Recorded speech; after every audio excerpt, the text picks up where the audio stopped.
Hello అండి, నమస్తే. మీ ముందుకు ఒక ఎక్సలెంట్ ప్రాజెక్ట్ తీసుకొచ్చామండి. ఆ యొక్క project HMDA RERA approved project. Toll plaza తర్వాత మనకు బాలానగర్ టౌన్ వస్తుందండి. మీరు చూస్తున్న ఈ బాలానగర్ టౌన్ అండి. తర్వాత ఇక్కడ మనకు ఫ్లైఓవర్ వర్క్ కూడా స్టార్ట్ అయింది.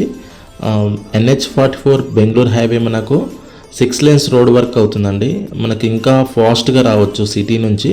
తర్వాత అయితే మీరు చూస్తున్నారో ఈ హైవే నుంచి రైట్ సైడ్ గుండేట్ రోడ్ అంటారండి.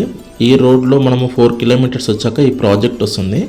ఈ project total 40 acres project. RRR road facing ఉంటుంది. ఆల్రెడీ RRR మార్క్ అయిందండి. ఈ RRR రోడ్ ఫేసింగే. తర్వాత ఇక్కడ Balanagar industrial area, Jadcherla industrial area, తర్వాత చుట్టూ ఎంప్లాయ్మెంట్ జోన్స్ ఉన్నారండి. ఇది HMD RERA approved project with bank loans. ఈ ప్రాజెక్టు లాంచింగ్లో ఉంది. అన్ని ప్లాట్స్ అవైలబుల్ ఉన్నాయండి. చాలా తక్కువ కాస్ట్లో ఇస్తున్నారు. మీరు ఫర్దర్ డీటెయిల్స్ తెలుసుకోవాలంటే డిస్ప్లే నెంబర్ని కాంటాక్ట్ చేయండి. Thank you so much.